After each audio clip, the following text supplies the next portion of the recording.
got 2 of these, just regular 5-gallon igloos.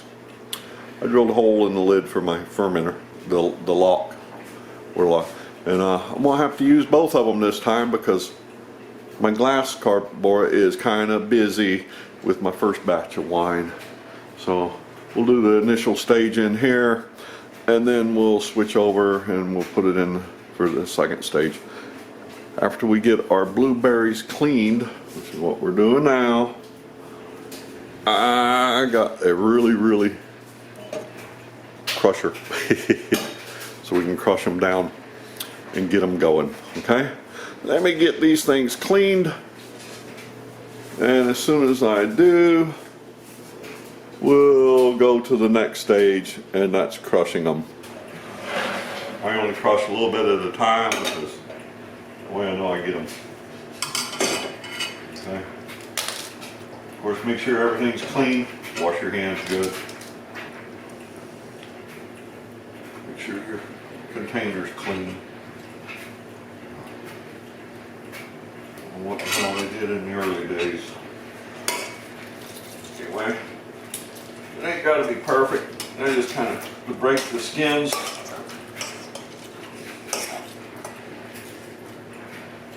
About all you got to do. Make sure you get the skins broke good on them. And put them in the container.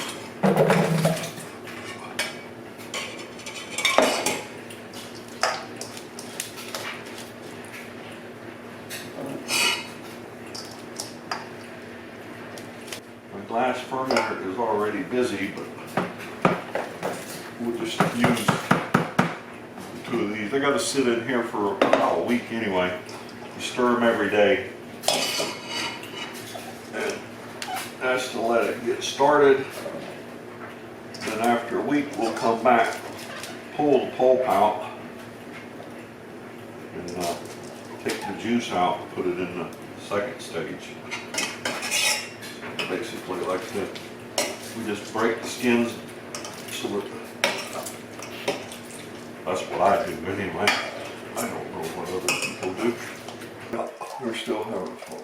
Alright folks. Oh, and by the way, recipe calls for 15 pounds of blueberries for 5 gallons. By the time I go through them and pull out the bad ones, I'm probably going to have maybe 13 pounds of blueberries in here. They say, you know, they say 15, but I've seen recipes where they say you can use 10. It just makes it a little lighter. So anywhere from 10 to 15 pounds probably be plenty.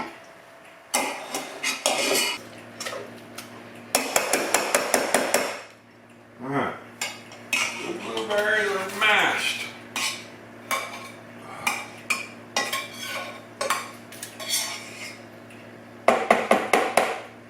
Nothing high tech, just a potato masher.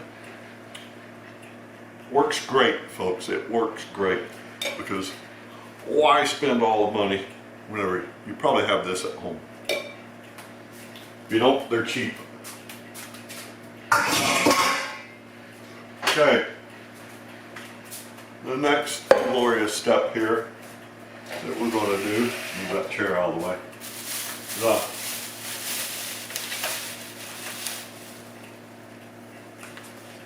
roughly 10 pounds of sugar. That's what I use. I get just a little sweet. I don't like a real dry wine. So, what we're going to do is put enough water in here just so we can dissolve it. Put it on the stove. You're not going to bring it to a boil. You're just looking to dissolve the sugar in the water. So you just have basically a real sweet water is what you do.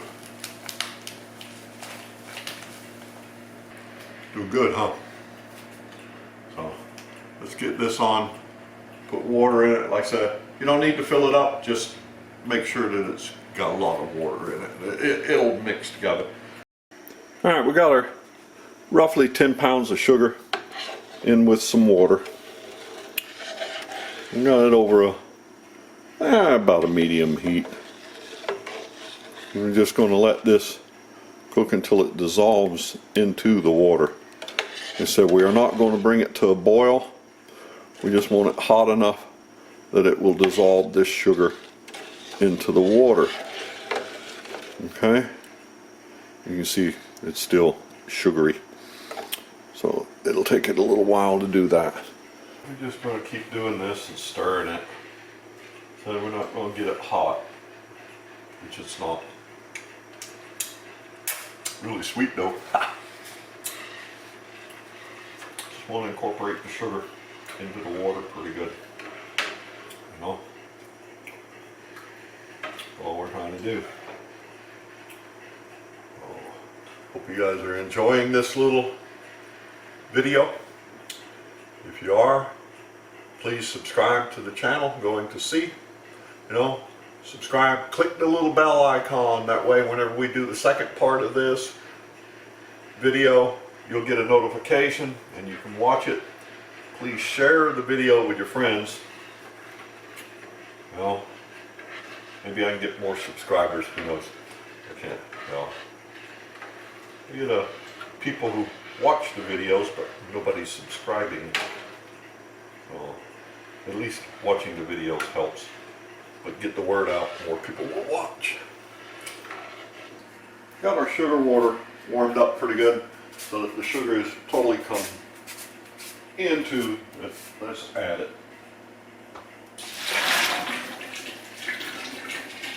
Like I said, you don't want to bring it to a boil. You're not looking at boiling it. You're just looking at getting it to a temperature to where the sugar is dissolved in the water. That way it doesn't settle to the bottom of your brew.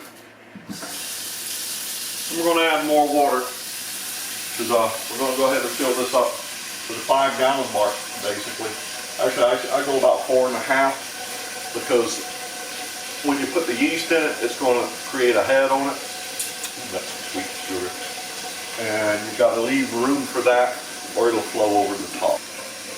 There's 2 ways to do your yeast. You can activate it by putting it in some warm water. Let it start that way. And the other way you can do your yeast that some things say, you can just add it to the top. So we're actually going to do the add it to the top routine because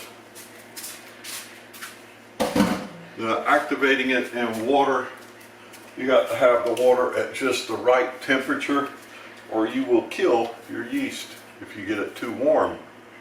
And I don't have an instant thermometer, so take a look. There you go. That's what we got in there. So I come just shy of the 5 gallon mark. It'll create a foamy head like on it, and I want to leave room for that expansion because I don't want it to overflow and run out on things, make a little bit of a mess. And then we're going to do the sprinkle it on top method. This is a Lavin EC 1118. It's a champagne yeast, like I said. We're going to see how well this works. I was using a 116 before. Let's go get our cover for this. And then we'll get ready to move it to the back room where we're going to let it sit. Once we get the cover on it, we get it sit in place, then every day the cover is just a pillowcase. And I got a elastic band that goes around to hold it on here. Every day you take that off and you want to stir this up for 1 week.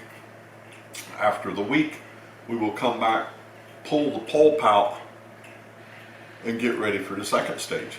So like I said, if you'd please subscribe and click that little bell when we do the second phase, you'll get a notification. Another thing I like about using the igloos, they've got handles.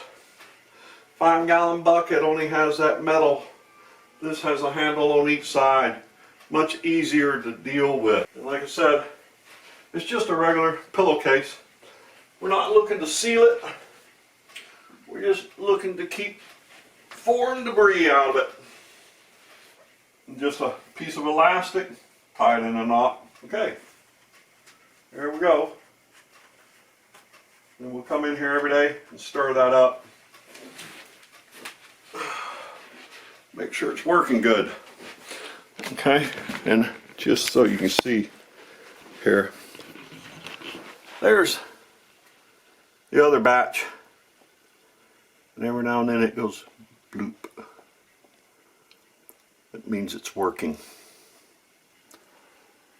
Okay, I probably need to break down and buy me another glass one. Have a good day.